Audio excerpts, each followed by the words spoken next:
Congrats, sir. Sir. Thank you so much अभिषेक, ये increment क्या के कर लिए. रहे हो? अरे अभिषेक, मुझे Thank काम you, करना sir. है यार। Increment मिली जो भी है. प्रॉब्लम है कैबिन में आके बताओ। सर अब मैं 1 करोड़ बना लूंगा. लगभग कैसे होगा ये? 10 साल में. बताओ तो कैसे कमाओगे? अरे सर मैं बताता हूँ, देखो फिलोसफी सिंपल है. मैं इंक्रीमेंट का पैसा SIP में डालूंगा. Okay. SIP में. Okay. पूरा का पूरा. और 1 करोड़ कमा लोगे? हाँ 10 साल में. अभिषेक, कम हियर। क्या चलो हुआ अंदर। सर? इधर आओ, इधर आओ। 1 करोड़ सर. कैसे तुम हर हफ्ते 1 करोड़ के प्लान के साथ आ जाते हो? हाँ, क्योंकि मैं स्मार्ट हूँ. नो, प्लान क्या हाँ है? बताता हूँ. मैं इन्वेस्ट करूंगा इंक्रीमेंट को म्यूचुअल फंड में. 10% म्यूचुअल फंड में जाएगा। यस. और फिर वो 1 करोड़ बन जाएगा लगभग 10 सालों में. एक्सेल शीट तो ऐसे ही कहती है, पर वो. नहीं, रुको जरा, तुमने म्यूचुअल फंड सिलेक्ट किया Yes. जो तुम्हें 1 करोड़ कमा कर देगा। और अरे म्यूचुअल मैं फंड सिलेक्ट बताता हूँ, कैसे ये किया? देखिए ये लिस्ट देखिए. इसमें जो टॉप 3 फंड्स है, इसमें पहले वाला. टॉप का उसमें- मतलब क्या? अरे ये return funds? Correct, returns. Genius. अरे ये देखिए ना, ये नंबर क्या है? Got it, 36%। 36% CAGR. और तुमने इसका फ्यूचर भी सोच लिया 10 years. और इस तरह पैसे कमाओगे? Miss, not cool. एक बात बताओ, जब तुम कोई स्टॉक सेलेक्ट करते हो तो उसे सेलेक्ट करने के लिए क्या देखते हो? कभी कभार तुम स्टॉक्स भी खरीदते हो ना, क्या देखते हो उसमें? आप ही ने सिखाया है, फंडामेंटल्स को देखना है, जैसे it. Sales, revenue, Okay. Profits. Uh-huh. अरे मैं तो सेक्टर्स को भी देखता हूँ. IT sector, banking. अगर IT सेक्टर नीचे चला जाता है तो बैंकिंग मेरा पोर्टफोलियो बचा लेगा. नाइस, बड़ा Nice ना? कॉम्प्लिकेटेड है। कितने है ना? मैट्रिक्स हुए? 10 या 15 होंगे, आई डोंट नो. ओके, और म्यूचुअल फंड्स के लिए कितने मैट्रिक्स देखे तुमने? 1. क्योंकि म्यूचुअल फंड्स को एक्सपर्ट्स मैनेज सही है. करते हैं और तुम्हें बस एक फंड सेलेक्ट करना है और वो तो सब अपने आप हो जाएगा। एक्चुअली नो, म्यूचुअल फंड्स को भी एनालाइज करने का एक तरीका है। तो बजाय 15-20 मैट्रिक्स देखने के, जैसा कि तुम करते हो, क्यों ना मैं तुम्हें कुछ 1, 2, 3, 4, 5, 6 मैट्रिक्स बताऊं जिन्हें हम देखेंगे और उसके बेसिस पर तुम एक म्यूचुअल फंड सेलेक्ट कर सकते हो। आप नहीं चाहते ना कि मैं 1 करोड़ बनाऊं? वो तो मुझे नहीं मालूम, but I don't want to see you die because your expectations are too high. Let's begin.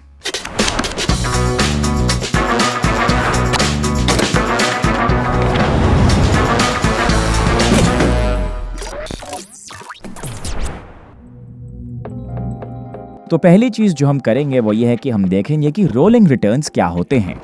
तुम जो देख रहे हो वो है CAGR वाला रोल नहीं, it's a different kind of role. वो पोकर चिर देना। Okay, so mutual fund manager क्या करेगा ये कि रही आपकी चिप्स. या और वो, थैंक यू, ये जूस तुम्हारा है। मैं तुमसे कुछ सवाल पूछूंगा और नहीं, अगर तुम गलत जवाब दोगे तो तुम्हें ये करेले का जूस पीना होगा। कूल? Okay cool. तो एक mutual fund manager basically invest करता है अलग अलग कंपनीज में और तुम्हारे रिस्क को डाइवर्सिफाई करता है, let's say with in equities. अब कभी कभार प्योर लक के चलते, जो कि बिल्कुल ठीक है, एक स्टॉक बहुत अच्छा करता है। सेंस बन रहा है? हाँ. तो इस साल का रिटर्न बहुत बेटर है पिछले साल से, क्योंकि ये एक स्टॉक सेक्टर या ग्रुप ऑफ स्टॉक्स ने बहुत अच्छा किया और वो एवरेज को स्क्यू करता है और उसकी वजह से पोर्टफोलियो अच्छा दिखता है रिटर्न्स के हिसाब से। तो हमें कैसे पता चलेगा कि मैनेजर के लक ने या स्किल ने साथ दिया? ठीक है, कैसे? तो हम रोलिंग रिटर्न्स के बारे में देखेंगे। क्रिकेट का एग्जांपल ले लो। क्रिकेट में एक बैट्समैन है जो 40-40, 50-50 स्कोर करता है। इसका मतलब कुछ कंसिस्टेंसी है, एक पैटर्न दिखता है. लेकिन अगर कोई स्कोर करता है, एग्जांपल दे रहा हूँ, 200 किसी मैच में और बाकी मैचेस में सिर्फ 40-40 स्कोर करता है, तो उसका एवरेज भी 50 है। इसमें कौन सा बेटर है?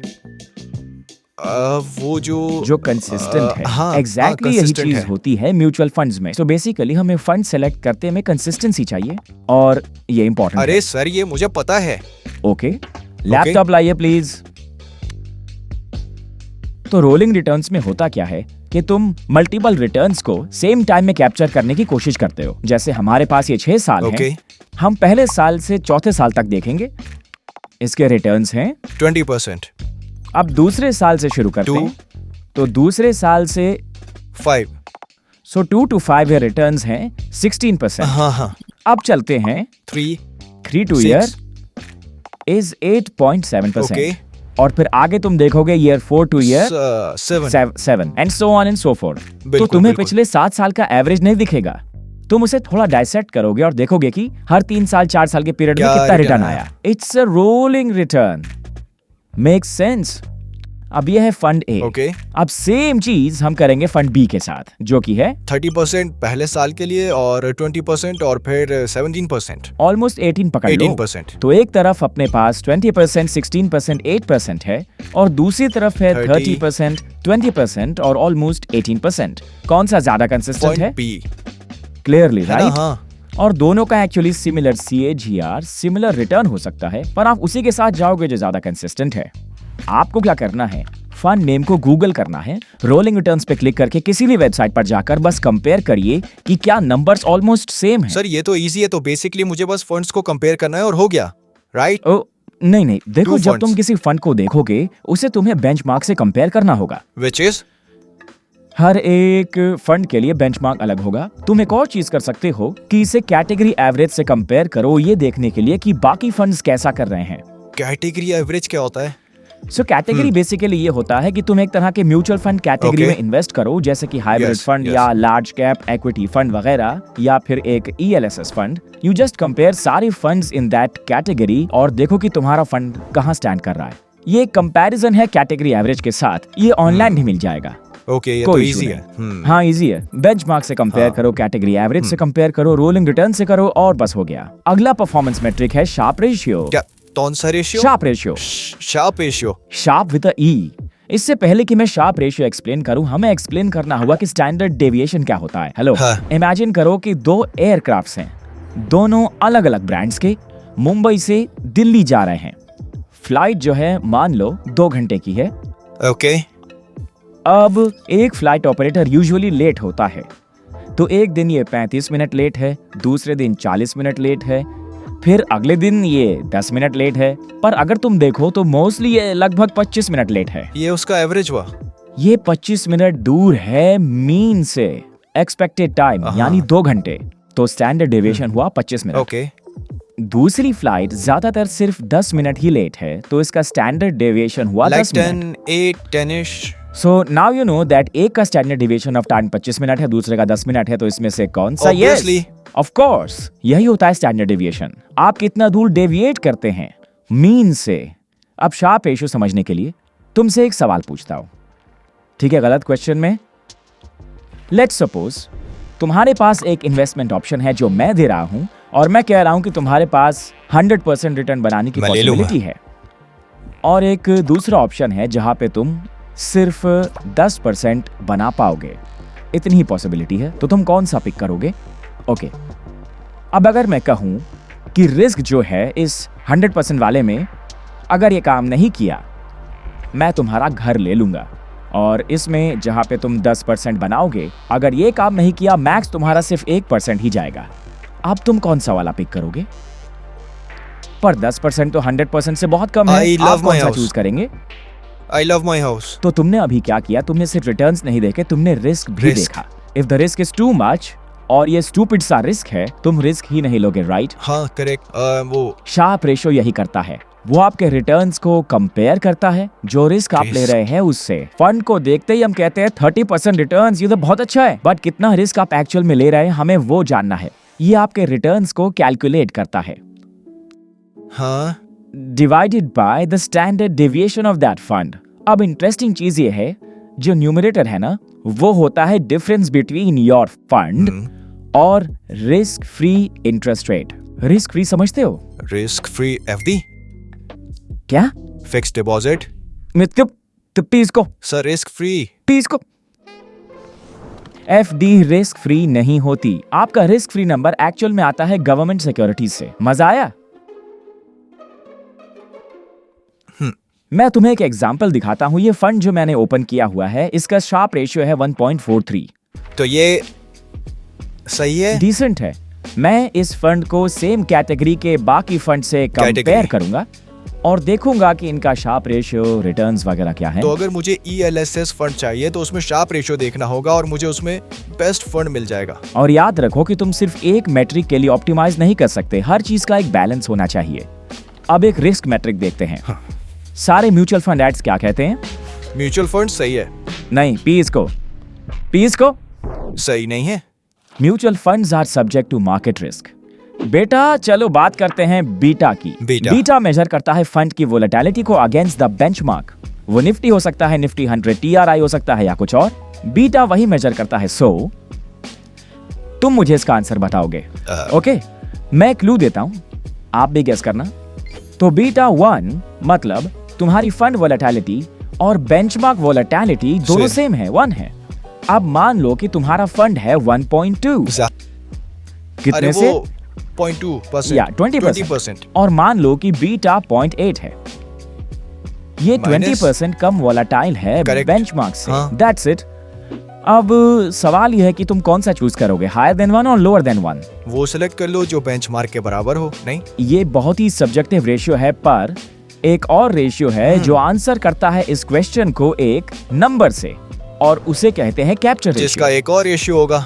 एक अपसाइड कैप्चर रेशियो होता है और एक डाउनसाइड कैप्चर रेशियो होता है। तो मान लेते हैं कि निफ्टी 5% ऊपर गया। ओके। और मान लो कि तुम्हारा फंड सिर्फ 1% ऊपर गया। बहुत ही खराब फंड है। It's very bad. पर अगर तुम्हारा फंड भी 5% ऊपर गया तो इट्स अ गुड फंड ना। इसका अपसाइड कैप्चर रेशियो हुआ 1। तो मान लो कि निफ्टी 10% ऊपर गया और तुम्हारा अपसाइड कैप्चर रेशियो है 2, तो तुम्हारा फंड ऊपर गया 20%, जिसका मतलब तुम्हें चाहिए था upside capture ratio greater than 1। अब बताओ कि इसका आंसर क्या होगा डाउनसाइड कैप्चर रेशियो का? मैं उसे देखूंगा ही नहीं ना। नहीं तुम्हें ये इंश्योर करना है कि तुम्हारा डाउनसाइड कैप्चर रेशियो 1 से कम हो। तो अगर निफ्टी 5% गिरता है तो तुम्हारा फंड कितना गिरे? ओ नहीं, 5%। 5% से लेस देन कम। तो ये 5% होगा। Of course. लास्ट 2 मैट्रिक्स बचे हैं। अब समझते हैं AUM को। Asset under management. जो फंड का टोटल अमाउंट होता है कॉर्पस में जो वो इन्वेस्ट कर रहा है। यूजुअली होता क्या है कि लोग एक कैटेगरी पे जाते हैं और क्लिक करते हैं AUM को, और वो सबसे बड़ा फंड देखते हैं और उन्हें लगता है कि ये अच्छा फंड है क्योंकि सबने इसे खरीदा है। मैं ये नहीं कह रहा कि हाईएस्ट AUM फंड मत खरीदो या सबसे छोटा फंड खरीदो, मैं ये नहीं कह रहा। मैं ये कह रहा हूं कि AUM को अपने मैट्रिक्स से हटा दो जब आप किसी फंड को देखते हो। और अब लास्ट में आता है टोटल एक्सपेंस रेशियो। तुम्हें तो पता है ये क्या है, राइट? हाँ। क्या होता है? TER या टोटल एक्सपेंस रेशियो वो फी होती है जो म्यूचुअल फंड कंपनी आपसे चार्ज करती है आपके पैसे हैंडल करने के लिए। अरे ये तो पता था। तो फिर करेले का जूस क्यों पिया? सेल्फ कॉन्फिडेंस होना चाहिए।